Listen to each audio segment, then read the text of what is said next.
23 साल ईशा को तेजाब गिराकर जख्मी कर दिया जाता है और तेजाब गिराता है उसका शोहर सिर्फ घरेलू नचाकी की वजह पर। बड़ी कैन निकालता है, बताया जा रहा है तकरीबन 10 लीटर उसके अंदर तेजाब था। वो सारा का सारा इसके मुंह पे उंडेल देता है, जिससे इसका उसी वक्त जो होंठ है वो नीचे गिर जाता है और कान जो है वो झुलस कर जो है वो अलहदा हो जाता है और उसके साथ साथ आंखों का बताया जा रहा है उसी वक्त बिनाई चली जाती है। और तेजाब वाले से जब पूछा गया जब तहकीकात हुई है तो वो खुद बता रहा है कि ये हमसे तेजाब इसलिए लेने आया था, कहता था जी वॉशरूम में मसाइल चल रहे हैं, कोई तेज़ तेजाब दे जो सब कुछ गला दे। तो अब ये तेजाब लेके आता है, तेजाब लेके ये वेरी नेक्स्ट डे आता है और उसको कहता है मैं तुम्हें आज़ाद करना चाहता हूँ।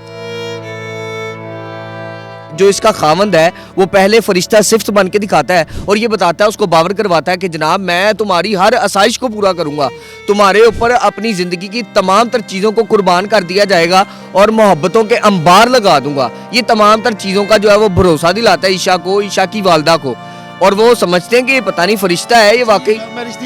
ये अरेंज मैरिज थी। लेकिन तेजाब इस तरह का तेज़ और जालिम होता है कि उसका पूरा चेहरा ख़राब हो जाता है, कान नीचे गिर जाते हैं, होंठ नीचे गिर जाते हैं और जो नाक है वो नज़र ही नहीं आता। नादिन दोनों आँखों से जो है वो बिनाई जो है वो चली जाती है। ईशा का कसूर ये था कि उसने शादी की अपने वालिदैन की मर्ज़ी से। उन्होंने कहा बेटा अच्छा लड़का है, शादी कर लो। क्या मामला है, क्या तफसील है, मेरे साथ अशर मौजूद है जो इस टाइम उस फैमिली से मिल के आया है और तमाम तफसीलात इनके पास हैं। क्या वजह बनी जी, उसके शोहर ने अपनी बीवी जिसके साथ इंसान ज़िंदगी गुजारने के वादे करता है उसको ही इतना ज़ख्मी कर दिया, इस तरह जुल्म किया उसके साथ। सबसे पहले तो अब्दुल्ला भाई बहुत शुक्रिया आपका। अच्छा, जो मैं अभी मंज़र देख के आ रहा हूँ वो क़यामत ख़ेज़ मंज़र है। खून जो है, दिल जो है वो खून के आंसू होता है। खुदा की कसम देखा नहीं जा रहा।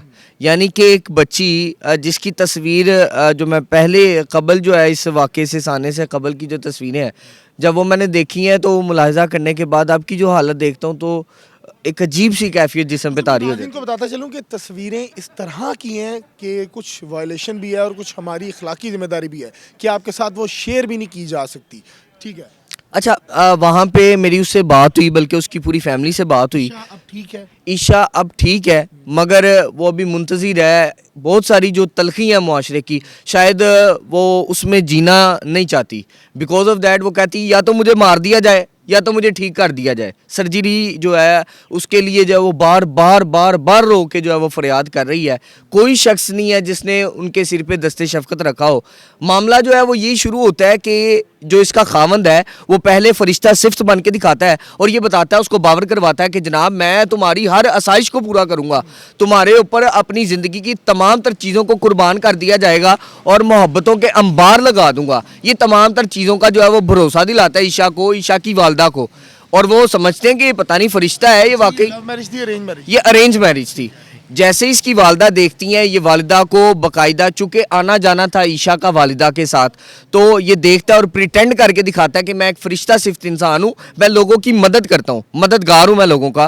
तो इस तरह प्रिटेंड करता है अपनी पर्सनैलिटी को, जिसके बाद जाहिर सी बात है एक जवान लड़की है जिसके घर में उनको टेंशन होती है, उन्होंने रिश्ता कर दिया। जब रिश्ता होता है तो ये अचानक से जो अपना लिबादा जो इसने ओढ़ा हुआ था फरिश्ता सिफ्त होने का वो उतारता है और पता चलता है कि इतना भयानक भेड़िया जो है वो उसके अंदर नमूदार है, जिससे वो खुद भी डरना शुरू हो जाती है और नचाकियां जो है वो स्टार्ट हो जाती हैं। बिल्कुल। नचाकियों की वजह क्या थी? नचाकियों की वजह जाहिर सी बात है, आप अगर बीवी को लेके आते हैं घर में तो आपने उसकी तमाम तर फरमाइशों को पूरा करना है। वो शोहर को बोलेगी, वो किसी दूसरे तीसरे बंदे को तो जाके बोलेगी नहीं। अब जब वो अपने हकूक मांगती है, ये लड़ता है, ये झगड़ता है, इसके पास पैसे नहीं होते और जो पैसे होते हैं वो अपने भाई को देता है।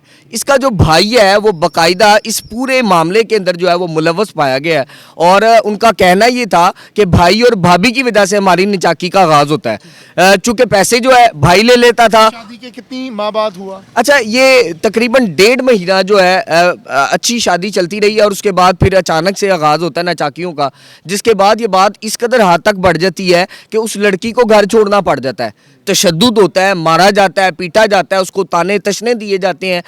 और कई बार बताया जा रहा है कि वो फाका कशी से काम लेती है, घर में खाने को कुछ नहीं देता। और उसके बाद ये जो खातून है, ये जो लड़की है, बच्ची है 24 साला, ये अपनी वालदा से बात करती है कि ये मामलात मेरे साथ चल रहे हैं। उसकी वालदा कहती है या तो छोड़ दो या फिर मेरे घर आ जाओ।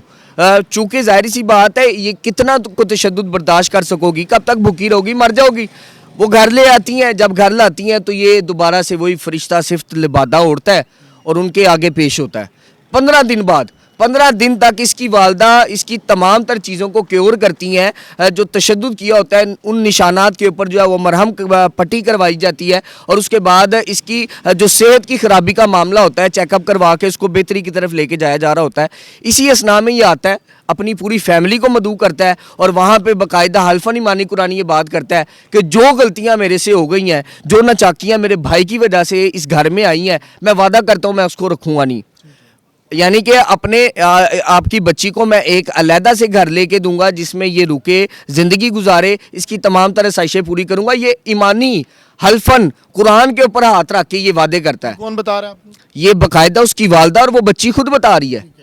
अब ये वादा करता है और वेरी नेक्स्ट डे ये आ जाता है, क्योंकि इसने 3 दिन पहले तेजाब की एक बोतल जो है वो बताया जा रहा है गाड़ी में रखी थी खरीद के। अच्छा, यानी कि प्री प्लान था। प्री प्लान था। अच्छा, गाड़ी थी उसके बाद नहीं सेटल था। गाड़ी एक जो है इसके भाई की गाड़ी बताई जा रही है कि उसके पास गाड़ी थी और इसने उसमें तेज़ाब लेके रखा था। और तेज़ाब वाले से जब पूछा गया, जब तहकीकात हुई हैं, तो वो खुद बता रहा है कि ये हमसे तेज़ाब इसलिए लेने आया था। कहता था जी वॉशरूम में मसाइल चल रहे हैं, कोई तेज़ तेज़ाब दे जो सब कुछ गला दे और जो नालियों में चीज़ें फंसी हैं उनको गलाने के बाद जो है वो फंक्शनल हो जाए हमारा जो है क्या सीवरेज वगैरह का निज़ाम। तो अब ये तेज़ाब लेके आता है, तेज़ाब लेके ये वेरी नेक्स्ट डे आता है और उसको कहता है मैं तुम्हें आज़ाद करना चाहता हूँ। अच्छा, अब ये लड़की कहती है भाई, ईशा का शोर कह रहा है। ईशा का शोर कह रहा है मैं, लड़की तब अपने घर है या मायके है? लड़की मैके है ठीक है। और उसे वादा करता है कि मैं आपको यहीं पे रखता हूँ, 2 महीने के जो पैसे बनते हैं मैं किराया भी दूंगा, खाना भी दूंगा। आपकी वालदा के साथ रखने का मकसद ये है मैं एक अच्छा घर ढूंढ लूँ तुम्हारे लिए, तुम्हें उधर रखूंगा। अगले दिन ये आता है, भेड़िया नुमा शख्स है, इसकी जो प्लानिंग थी उसके मुताबिक बोतल इसने हाथ में ली है और उसको कहता है मैं तुम्हें आज़ाद करने जा रहा हूँ। लड़की पूछती है भाई किस तरह की आज़ादी देने जा रहे हो? तो ये बाकायदा बताता है कि जनाब मेरे घर वाले मुझे ये कहते हैं कत्ल कर रहा हूँ हम तुम्हारे पीछे आएंगे, तुम डकैतियां करो हम तुम्हारे पीछे आएंगे, तुम राहजनियां करो हम तुम्हारे पीछे आएंगे, मगर अब तुम्हारा झगड़ा तुम्हारी बीवी के साथ होता है, हम कभी ज़िंदगी तुम्हारे साथ नहीं आएंगे। और अब इस सारे मैटर को देखते हुए मैं अपनी फैमिली को मुकद्दम मानता हूँ और यहाँ पर मैं तुम्हें आज़ाद करने जा रहा हूँ। वो कहती है फिर ठीक है, जब इतना तशद्दुद कर लिया, कुरान पे हलफ देने के बाद भी तुम्हें चीज़ें समझ नहीं आ रही और तुम फिर झूठ और मुनाफिकत का सहारा ले रहे हो, तो करो फिर मुझे आज़ाद, नहीं रहना मैंने तो फिर तुम्हारे साथ। अच्छा, लड़की समझ रही थी कि मुझे तलाक दे देगा। बिल्कुल, लड़की यही समझ रही थी या खुला का मामला हो जाएगा या तलाक का मामला हो जाएगा, सबको दोबारा इकट्ठा कर लेती हूँ। इसी असना में ये बोतल की एक बड़ी कैन निकालता है, बताया जा रहा है तकरीबन 10 लीटर उसके अंदर तेज़ाब था। वो सारा का सारा इसके मुंह पे उंडेल देता है, जिससे इसका उसी वक्त जो होंठ है वो नीचे गिर जाता है और कान जो है वो झुलस कर जो है वो अलहदा हो जाता है और उसके साथ साथ आंखों का बताया जा रहा है उसी वक्त बेनाई चली जाती है। इसी असना में इसकी जो वालिदा है जब ये चीखें मारती है और इसको बर्दाश्त नहीं होता इस तकलीफ़ की शिद्दत को, चीखें मारती है वालिदा, इसी असना में अंदर आती है और ये मुनाफिक शख्स, ये भेड़िया दरिंदा सफाक शख्स जो है ये उसकी कमरे से निकलता है और खामोशी से जो है राह फरार इख्तियार कर जाता है। वालिदा आती हैं, वालिदा देखती हैं क्या हुआ, तो वो दुपट्टा लेके ऐसे से कर रही है। वालिदा ने जब गले से लगाया तो पता चला वालिदा का अपना सीना जलना शुरू हो गया, चूँकि वो तेज़ाब था और तेज़ाब की शिद्दत इतनी थी कि वालिदा के अपने कपड़े फट जाते हैं। और उसके बाद जब वो हटाती है दुपट्टा तो वो देखती है मंजर, कहती है मैं मेरे पैरों के नीचे से ज़मीन निकल गई, जिसे मैं परियों की तरह पालती रही हूँ, जिसकी ख्वाहिशें पूरी करने के लिए सुबह दोपहर शाम मैंने लोगों में के घरों में काम किया है, लोगों के जो बर्तन है उनको मांजा है, मैं शादियों में जाके काम करती रही हूँ। उस बच्ची को एक ही लम्हे में इस तरह झुलसा दिया गया। अच्छा, मुलजिम तब फरार हो जाते हैं। मुलजिम फरार हो जाता है। फिर उसके बाद की जो कहानी है वो ये है कि अब मुलजिम कानूनी गिरफ्त में है, गिरफ्तार हो चुका है। मगर यहाँ पे सवालिया निशान ये है कि ये तेज़ाब कब तक फेंका जाएगा?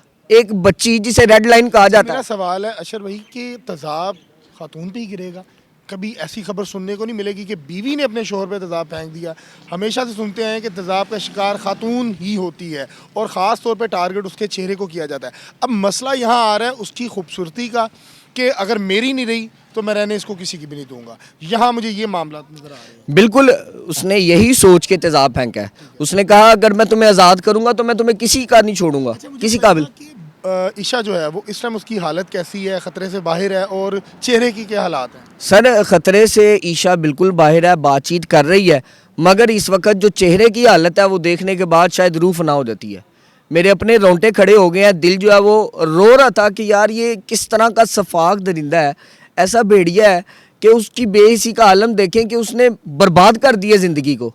यानी कि चेहरा चेहरा रहा ही नहीं, पता ही नहीं चल रहा कौन सा कान है, कौन सी आँख है, कौन सा लब है, ये पता ही नहीं चल रहा। नाज़रीन ये बेहिसी का आलम है हमारे मुआशरे का कि खातून जो है वो तेज़ाब गर्दी का शिकार होती है और अब से नहीं हो रही। माजी में हम देखते हैं मुतअद्दिद बार राह चलती खातून के चेहरे पे तेज़ाब गिरा दिया। सिलेंडर फटता है तो उसमें हलाक जो है ये ज़ख्मी खातून होती है। कभी नहीं सुना कि सिलेंडर फटा, सास मर गई, ननंद ज़ख्मी हो गई, शोहर को कुछ हो गया। जब भी सुना है तो यही सुना है कि खातून जो है वो जो बहू है उस घर की, उसको जो है वो इस तमाम चीज़ों का सामना करना पड़ता है। इसके पीछे जो होता है बेसिकली एक पूरी कहानी जड़ी जाती है। पूरी प्री प्लान जो है वो एक अमली जामा पहनाया जाता है। अब ईशा के साथ जो मामला हुए वो भी आपके सामने है, लेकिन ईशा का कसूर क्या था? ईशा तमाम ज़िंदगी के लिए जो है वो माजूर होकर रह गई है। उसका कान नहीं है, उसके होंठ नहीं है, उसकी आंखें नहीं हैं, उसका नाक नहीं है। किस किस चीज़ की वो सर्जरी करवाएगी? जिएगी तो किसके लिए? मरियम नवाज़ से मेरी ख़ास अपील है कि फैसलाबाद के इस केस को मिसाली केस बनाया जाए और ईशा को इंसाफ दिलाया जाए। अब वो शख्स है, उसको हमारी जुडिशरी का निज़ाम माज़िद के साथ जिस तरह का है आपके सामने है, अदालती निज़ाम से आप वाकिफ़ हैं, किस तरह उसको परसू किया जाता है। अब वो शख्स अगर वापस आता है तो आके वो और दिलेर होगा। इस शख्स को कड़ी से कड़ी सज़ा होनी चाहिए। इसके पीछे जो भी है, उसकी भाई है, उसका भाई है, उसकी बहन है, भाभी है, जो भी है, उसको कड़ी से कड़ी सज़ा होनी चाहिए। इसी के साथ मुझे दीजिएगा इजाज़त। अल्लाह ने के बाद।